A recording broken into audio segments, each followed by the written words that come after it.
이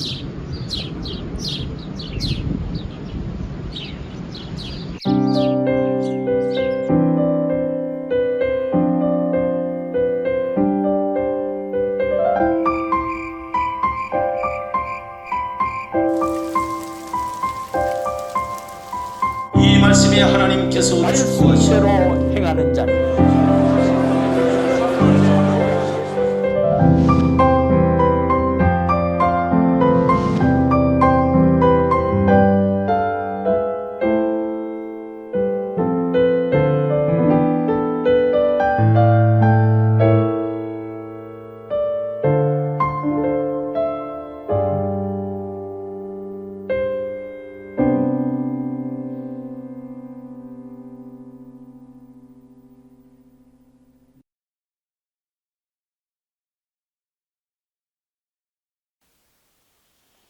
근본 143차 성산수도원 사명자 성회의 주제는 계시록 10장 7절을 바탕으로 한 전하신 복음과 같이 이루어지리라입니다.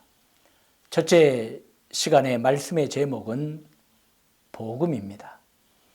계시록 10장 7절 일곱째 천사가 소리낸 날 그의 나팔을 불려고 할 때 하나님이 그의 종 선지자들에게 전하신 복음과 같이 하나님의 그 비밀이 이루어지리라 하더라.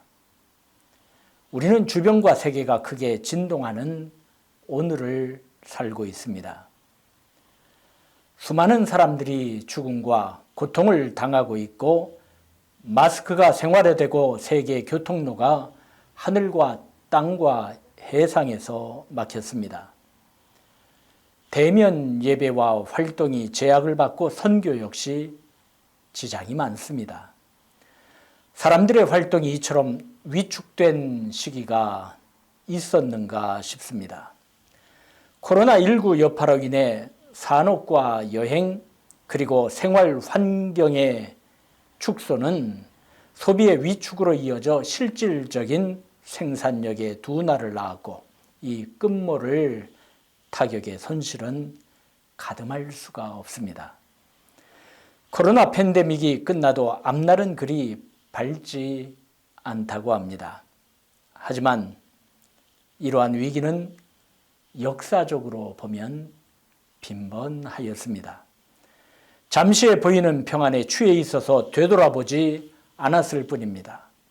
세상은 항상 위기의 연속이었습니다. 가까이만 보더라도 세계 1, 2차 대전이 있었고 국지적으로 전쟁은 그치지 않았고 크고 작은 전염병, 기아와 기상이변 등으로 세상은 골머리를 앓았습니다. 다니엘서 9장엔 끝까지 황폐할 것이 작정되었다고 하지 않았습니까? 그러한 가운데에서도 우리에게 소망이 있는 것은 이러한 역사의 흐름을 꿰뚫어 보시는 분이 계시기 때문입니다. 아니, 이 모든 것을 주관하사 결국 하신 말씀을 하나하나 이루시어 구원을 주시는 하나님이 오늘도 세일하시기 때문입니다. 이것을 믿기에 하나님을 바라고 소망을 두기에 더욱 그 입에서 나오신 말씀을 상고하며 깊이 있게 묵상하는 것 아니겠습니까? 에스겔은 보았습니다. 에스겔서 1장 4절입니다.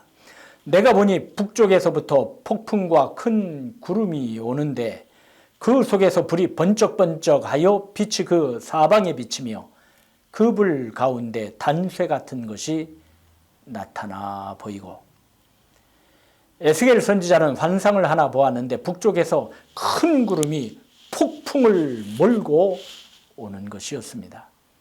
아마도 사람이 감당할 수 없는 무시무시하고 엄청난 폭풍을 몰고 오는 큰 구름이었을 것입니다. 하지만 에스겔은 폭풍과 큰 구름에 집중한 것이 아니라 그 속에 있는 것에 집중합니다.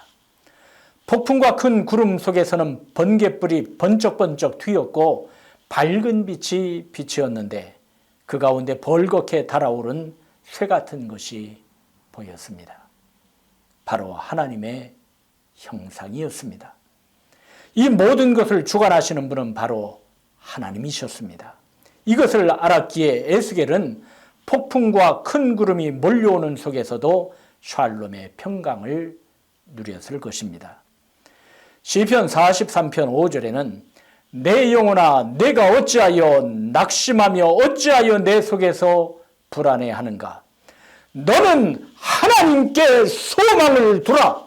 그가 나타나 도우심으로 말미암아 내 하나님을 여전히 찬송하리로다. 이렇게 노래하고 있지 않습니까? 결국 폭풍을 몰고 오는 큰 구름을 주관하시는 하나님의 입에서 나오신 말씀과 같이 될 것입니다. 우리는 하나님의 말씀, 복음을 가진 자입니다. 지금 세상 사람들이 묻고 있습니다. 얼마나 있으면 이 방이 새겠소? 어찌 답답하고 두려운 일이 자금에 일어나고 있는 것뿐입니까? 빙산의 일각에 불과한 것을 성경 예언의 말씀을 통하여 우리 알고 있지 않습니까? 얼마나 있으면 이 폭풍과 큰 구름이 물러가겠소? 우리는 이 대답을 해야 하는 사명자들입니다. 이 대답이 성경 속에 나와 있습니다. 김영태 목사님은 기도했습니다. 하나님, 온 세상의 주 앞에 모셔섰는 자, 날마다 하나님의 말씀을 들을 때 하나님의 말씀을 이루기 위하여 능력 있는 천사와 같이 봉사해야 하겠습니다. 내 마음이 흐트러지지 아니하고 내 눈이 흐려지지 아니하도록 하나님 말을 도와주시옵소서. 자, 일곱째 천사가 나팔을 불게 될 때는 하나님의 종들이 전하신 복음과 같이 비밀로 보관되어 있던 하나님의 계획이 실행된다는 것이 본문입니다. 하나님의 신비로운 계획이 실현될 것인데 그것은 하나님께서 그의 종 선지자들에게 전해준 대로 실현된다는 것입니다. 하나님의 계획을 하나님께서는 그 종들에게 다 알려주셨다는 것입니다. 창세기 18장 17절과 18절 19절을 봅시다.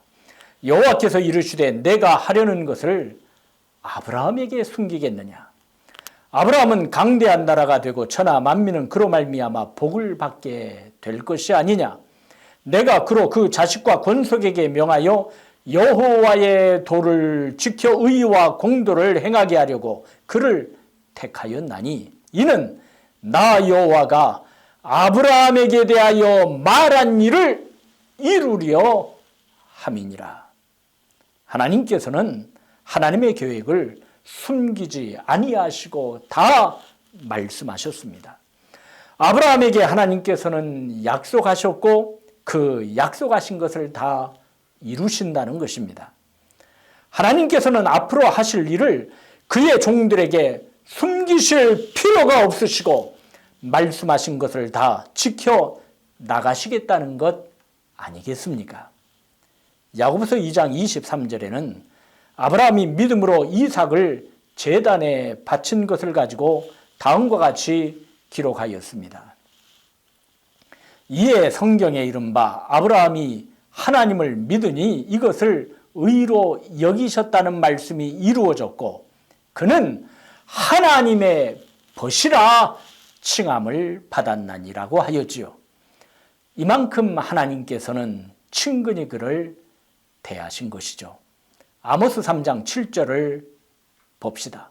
주 여호와께서는 자기의 비밀을 그종 선지자들에게 보이지 아니하고서는 결코 행하심이 없으시리라.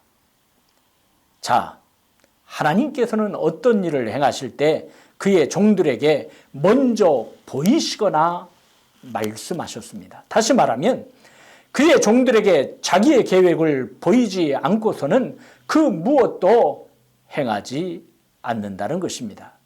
선지자들은 하나님의 말씀을 받아 예언한 자들입니다. 그러므로 선지자들 하나님의 종들이 전한 말은 하나도 땅에 떨어지지 않는 것 아닙니까? 자기 말이 아니라 하나님의 말씀이어서 그대로 실현되는 것입니다. 이사야 40장 8절에는 증거하고 있습니다. 풀은 마르고 꽃은 시들지만은 우리 하나님의 말씀은 언제까지나 효력을 발생하고 그대로 이루어진다. 실현되는 하나님의 말씀입니다. 하나님께서 종들에게 전한 말씀은 반드시 실현되는데 바로 이 말씀을 하나님의 종들은 전파하는 것입니다. 사람에게 받아 전한 것이거나 소문으로 들은 것이거나 자신이 지어낸 것이 아닙니다. 이것을 익히 알 수 있는 것이 요한계시록 1장 1절입니다. 예수 그리스도의 계시라 이는 하나님이 그에게 주사 반드시 속히 일어날 일들을 그 종들에게 보이시려고 그의 전사를 그 종 요한에게 보내어 알게 하신 것이라. 요한계시록은 사람의 상상에 의하여 만들어진 책이 아니라 예수님께서 계시하신 것을 기록한 하나님의 말씀입니다. 그 계시는 하나님께서 곧 일어날 일을 종들에게 보이시려고 예수님에게 주신 것이요, 예수님께서는 그의 천사를 그의 종 요한에게 보내어 그 계시의 뜻을 설명해 주셨습니다. 이렇듯 계시는 하나님께로부터 온 것입니다. 요한복음 15장 15절에 예수님께서는 제자들에게 말씀하셨습니다. 이제부터는 너희를 종이라 하지 아니하리니 종은 주인이 하는 것을 알지 못함이라. 너희를 친구라 하였노니 내가 내 아버지께 들은 것을 다 너희에게 알게 하였습니다. 하나님께서 전해주신 것이 바로 복음입니다. 그것이 기록된 것이 바로 하나님의 말씀 신구약 성경 아니겠습니까? 신구약 성경 66권은 어느 특정한 시대 혹은 몇 사람에 의한 것이 아닌 오랜 기간 여러 계층의 사람들이 성령님의 감동으로 기록한 하나님의 말씀입니다. 예수님께서 구약 성경의 권위를 인정하셨고 사도 바울께서는 자신의 편지가 성령님의 감동으로 쓰여진 하나님의 말씀임을 증거하였습니다. 성경은 하나님의 역사로 말미암아 자연스럽게 그 권위가 세워졌습니다. 그러기에 신앙과 생활의 규범이 되는 것이요, 성경의 권위는 오직 하나님께 의존하는 것입니다. 그러므로 변화하는 세상 가운데서도 하나님의 백성은 언제나 그 말씀이 향한 그곳에 있어야 하고 항상 말씀으로 돌아가야 하며 흔들림 없이 말씀을 삶의 나침반 삼아야 하는 것입니다. 그 이유는 하나님께서 우리에게 전해주신 것이라면 그 무엇이건 우리를 살리기 위하여 주신 것이요, 우리의 유익을 위하여 주신 것이요, 궁극적으로 우리를 향하신 선하신 뜻을 이루기 위한 것이기에 그러합니다. 우리가 겸손한 심령으로 성경을 대할 때 세 가지를 발견하게 됩니다. 하나는 유일하신 하나님을 발견하게 되고, 하나는 우리 주 예수 그리스도를 만나게 되며, 하나는 성령님의 감동하심을 입어 하늘 보좌를 바라보게 되는 것입니다. 그러므로 우리는 말씀 안에서 언제나 흔들리지 않고 설 수 있습니다. 성경학자 구로사키는 인류의 최대의 행복은 하나님의 말씀이 문자로 기록되어 성경으로 우리 손에 들려진 것이라고 하였습니다. 하나님께서는 성령님의 감동하심을 입은 자들로 하여금 그 말씀을 기록하게 하였으므로 성경이 기록될 당시 역사하셨던 성령님께서 우리가 하나님의 말씀을 대할 때도 역사하여 주심으로 하나님의 음성을 듣게 되는 것입니다. 그러기에 하나님의 말씀은 존귀하고 귀중하고 그 말씀을 위해 사명자는 그 인생을 바치는 것입니다. 한 말씀 한 말씀이 시공간을 초월하신 주님께서 오늘을 사는 한 사람 한 사람에게 주신 것임을 알 때 그 말씀의 능력을 체험하게 되며 생명과도 같이 귀히 믿음으로 받드는 것입니다. 계시록 1장 2절을 보세요. 요한은 하나님의 말씀과 예수 그리스도의 증거 곧 자기의 본 것을 다 증거하였느니라. 빼놓지 않고 더하지 않고 자기가 본 것을 모두 증언하였다는 것입니다. 그대로 증언하였습니다.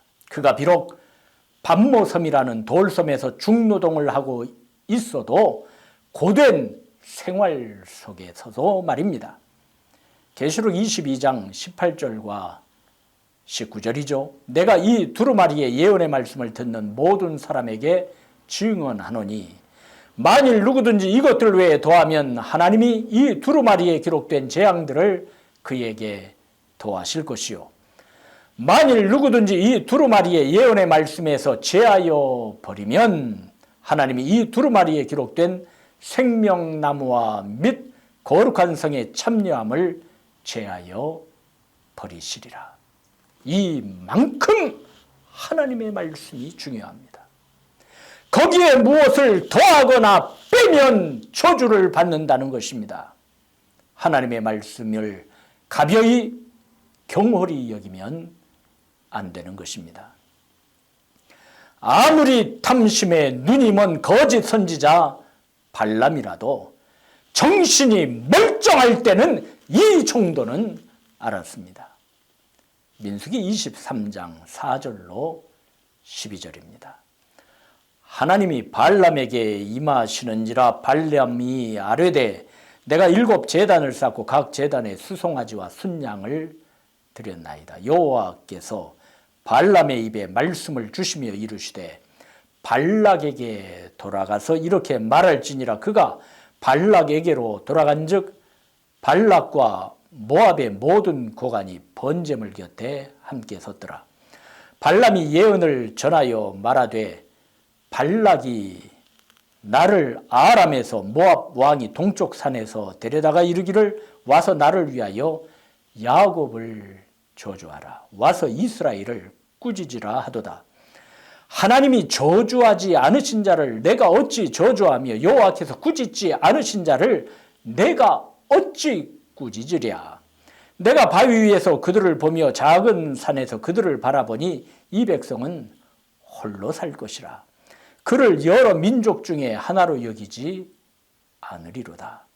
야곱의 티끌을 누가 능히 세며 이스라엘 4분의 1을 누가 능히 셀고 나는 의인의 죽음을 죽기 원하며 나의 종말이 그와 같기를 바라노라 하매 발락이 발람에게 이르되 그대가 어찌 내게 이같이 행하느냐. 나의 원수를 저주하라고 그대를 데려왔거늘 그대가 오히려 축복하였도다. 발람이 대답하여 이르되 여호와께서 내 입에 주신 말씀을 내가 어찌 말하지 아니할 수 있으리까. 모압 왕 발락은 이스라엘을 저주하고 싶어 거짓 선지자 발람을 고용하였습니다. 발람은 모압 왕의 원을 잘 알고 있었습니다. 하지만 하나님께서는 축복을 명하시니 이를 거역할 수가 없었습니다. 그래서 저주를 퍼붓으라고 부른 모압 왕의 말을 거절하고 복을 빌게 될 것입니다. 그런데 거짓 선지자 발람보다 더 못한 거짓 선지자가 있습니다. 예레미야 시대의 하나냐입니다.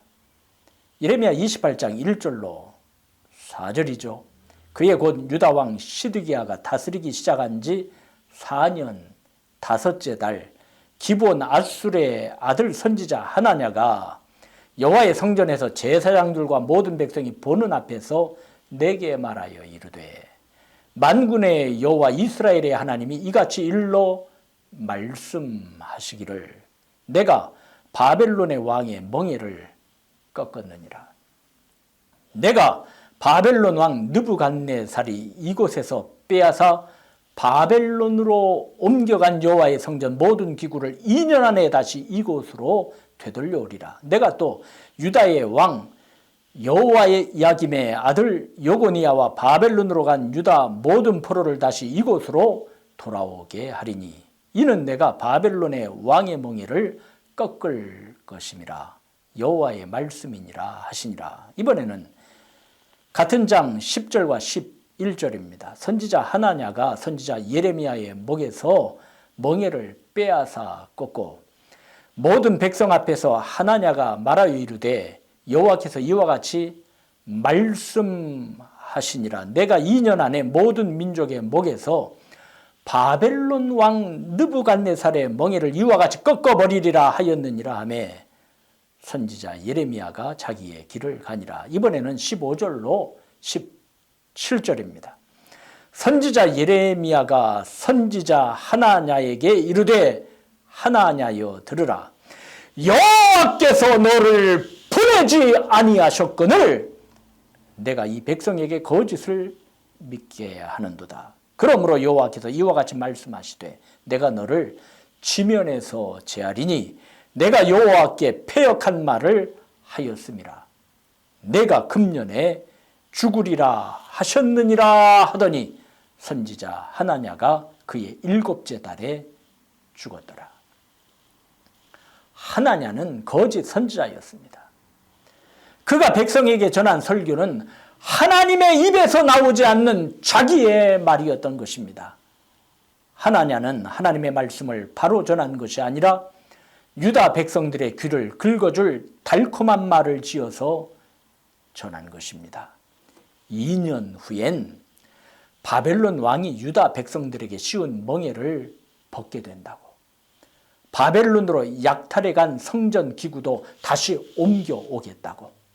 포로로 잡혀간 여호야긴 왕과 백성들도 돌아오겠다라고 하나님께서 말씀하셨다는 것입니다.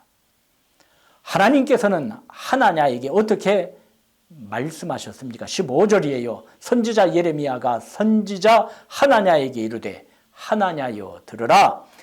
여호와께서 너를 보내지 아니하셨거늘 내가 이 백성에게 거짓을 믿게 하는도다. 여호와께서 너를 보내지 아니하셨거늘 그의 전함은 복음이 아니었습니다. 백성들의 인기를 끌어볼 양으로 자신이 지어낸 가짜 복음이었습니다. 하나냐의 설교는 제멋대로인 설교로 하나님을 거스린 것이었습니다. 우리가 말씀을 전할 때 항상 조심하고 주의를 기울일 것은 하나님의 말씀에 비추어 보아야 한다는 것입니다. 어떤 이들은 신구약 성경 66권 외의 것을 하나님의 말씀과 동일하게 받아들이기도 합니다. 이것은 하나님께 받은 말씀이다 혹은 천사에게서 들은 이야기다 혹은 이 책은 경건한 사람이 성령님의 계시에 의하여 쓴 것이다 하며 신봉하기도 합니다. 또는 누가 이렇게 말씀하셨다라고 하면서 그 말의 권위를 마치 하나님의 말씀과 같이 여기기도 합니다. 그릇되고 잘못된 것입니다. 잣대는 오직 성경임을 알아야 합니다. 사도행전 17장 11절을 봅시다. 베레아에 있는 사람들은 데살로니가에 있는 사람들보다 더 너그러워서 간절한 마음으로 말씀을 받고 이것이 그러한가 하여 날마다 성경을 상고하므로 그 중에 믿는 사람이 많고 또 헬라의 귀부인과 남자가 적지 아니하나. 베레아 사람들은 설교를 듣고 그것이 진실인지 알고자 날마다 성경을 상고하였다는 것입니다. 기독교의 신앙이란 하나님의 권위와 하나님의 말씀의 권위, 즉 성경을 동등하게 여기는 것입니다. 하나님은 말씀하시고 그 말씀하신 것을 이루시는 분이시기에 그렇습니다. 한 말씀을 찾아봅시다. 느헤미야 9장 7절과 8절은 레위 사람 예수아와 감미엘과 바니와 아삼리아와 세레비아와 호디야와 스바냐와 부다히야가 고토로 돌아온 유다 백성들에게 이런 말입니다.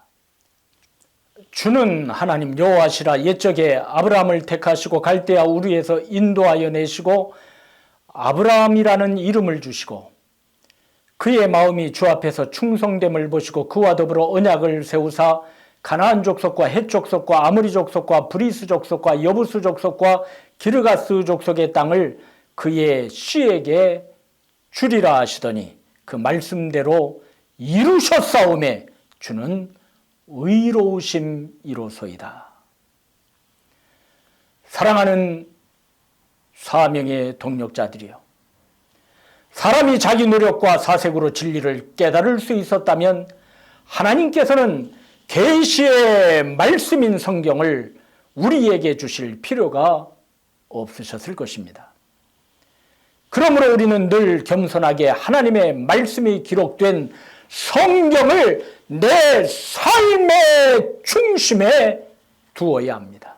그러할 때 우리는 하나님의 자녀로 양육되어지고 다듬어져서 그리스도의 장성한 분량이 충만한 데까지 이르게 됩니다. 이를 분명코 믿을 때 세파에 흔들리지 않는 굳건함이 넘치는 것입니다. 예컨대 바울이 로마로 압송되어 갈 때 항해길에서 유라굴로라는 광풍을 만납니다. 언제 죽을지 모르는 두려움이 그와 함께 있던 모든 자들에게 덮쳤습니다. 이때 바울이 그들에게 무엇이라 했습니까? 사도행전 27장 22절로 26절입니다. 내가 너희를 구원하노니 이제는 안심하라. 너희 중 아무도 생명에는 아무런 손상이 없겠고 오직 배뿐이리라.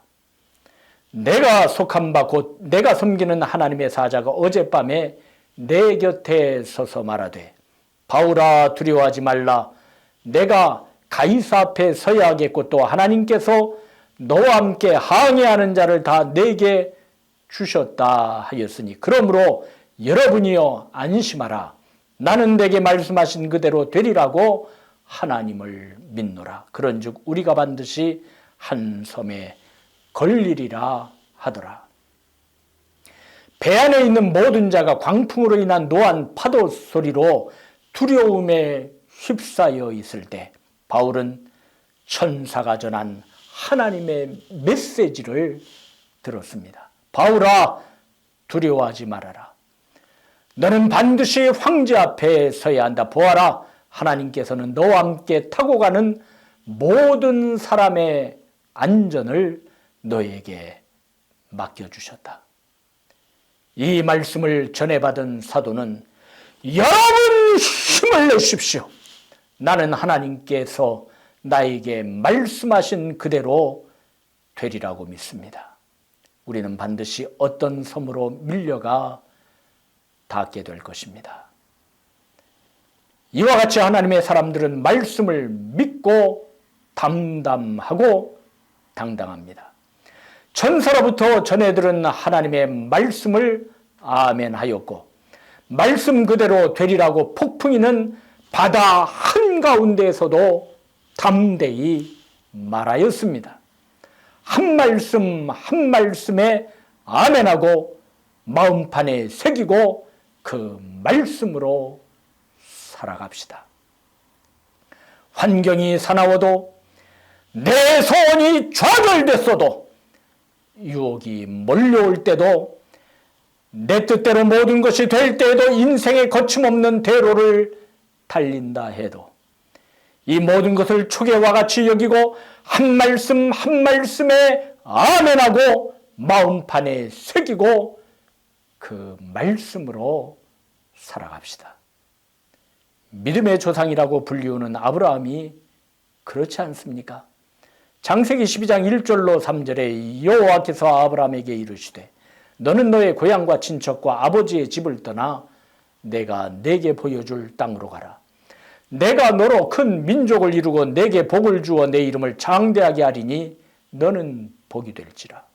너를 축복하는 자에게는 내가 복을 내리고 너를 저주하는 자에게는 내가 저주하리니 땅의 모든 족속이 너로 말미암아 복을 얻을 것이라 하신지라. 그는 하나님의 말씀에 믿음으로 순종하였고 목숨을 걸었습니다. 부족 사회에서 아버지의 집과 그 지역을 벗어난다는 것은 상당한 위험과 생명을 담보해야 하는 것입니다. 하지만 말씀의 삶을 던졌습니다. 이것을 창세기 기자는 4절에 아브라함이 여호와의 말씀을 따라 갔고라고 기록하고 있습니다.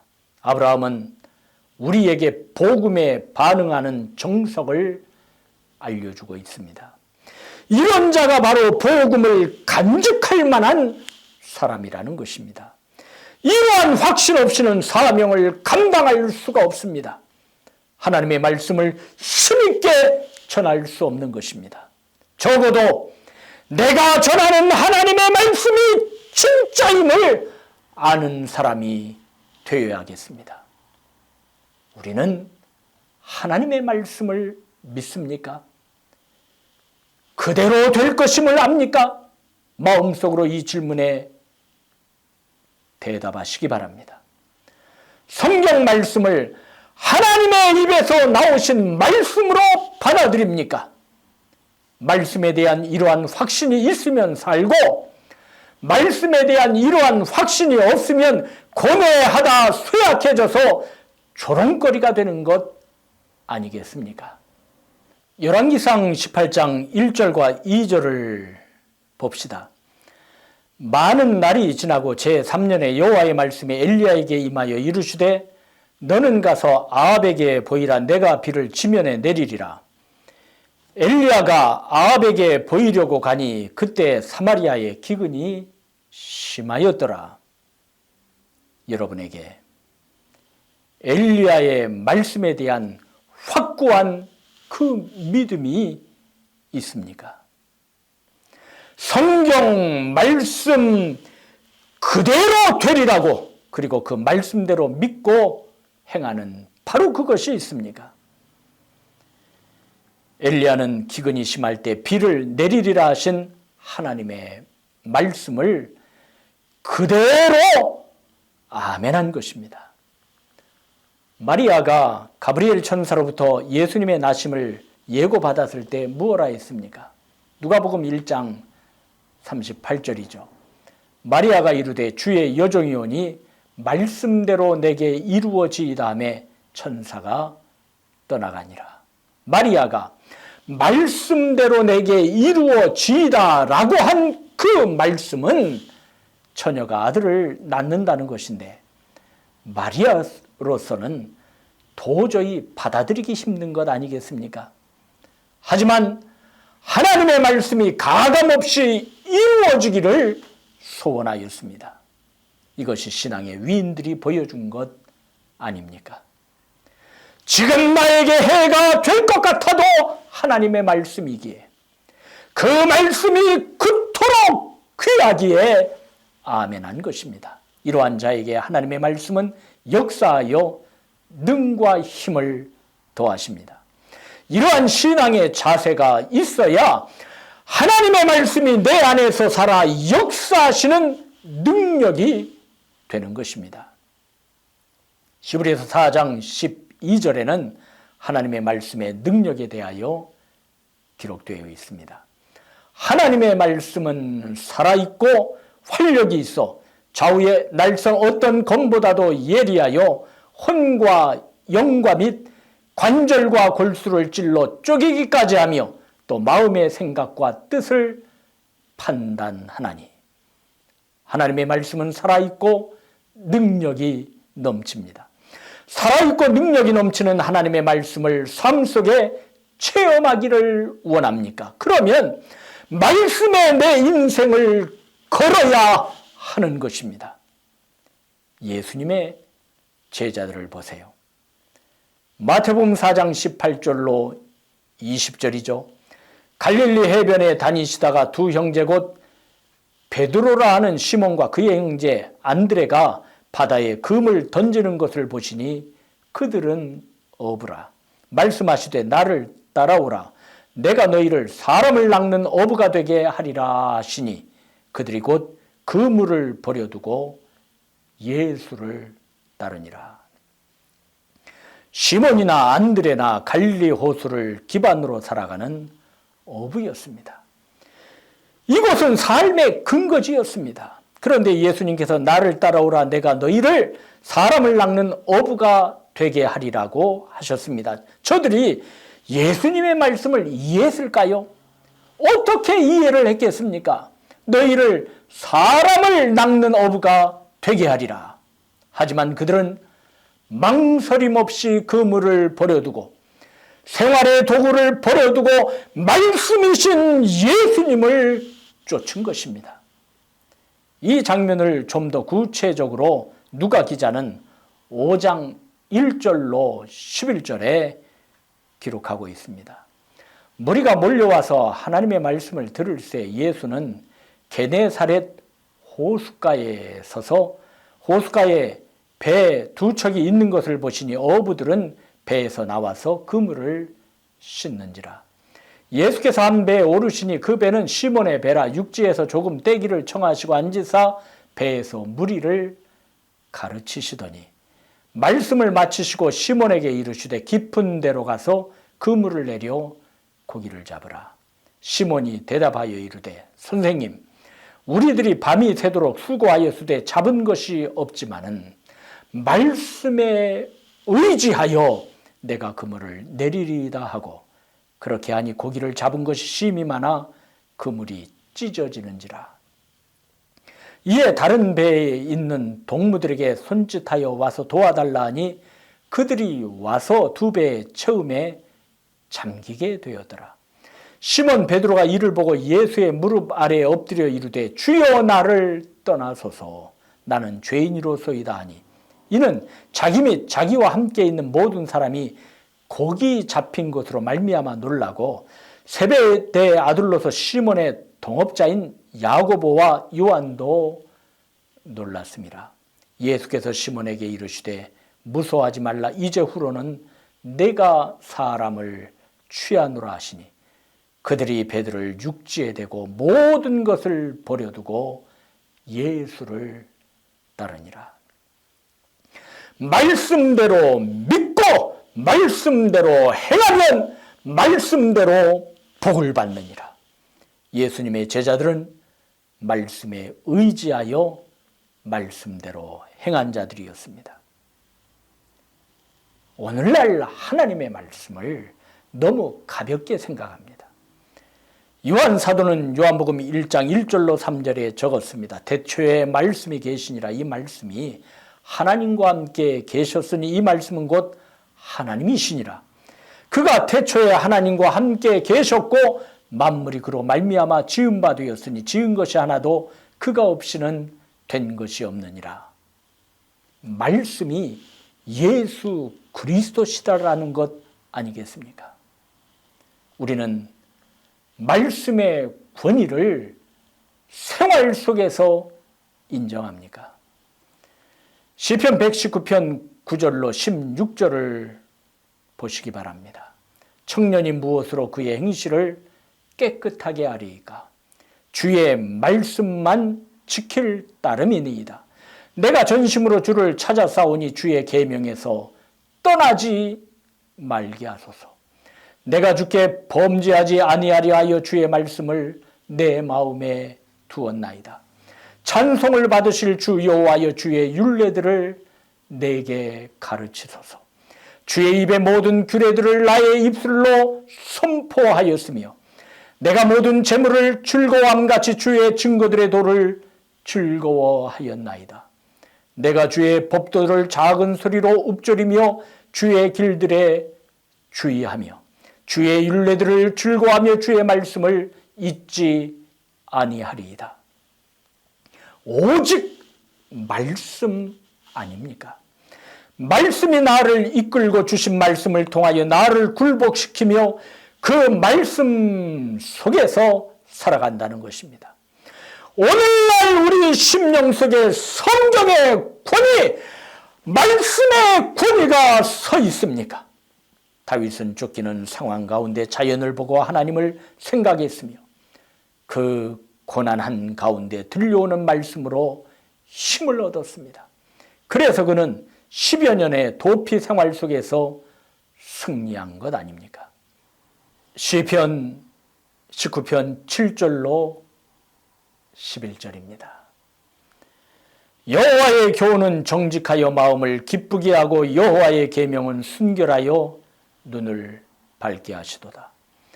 여호와를 경외하는 도는 정결하여 영원까지 이르고 여호와의 법도 진실하여 다 의로우니 금곧 많은 순금보다 더 사모할 것이며 꿀과 송이꿀보다 더 달도다.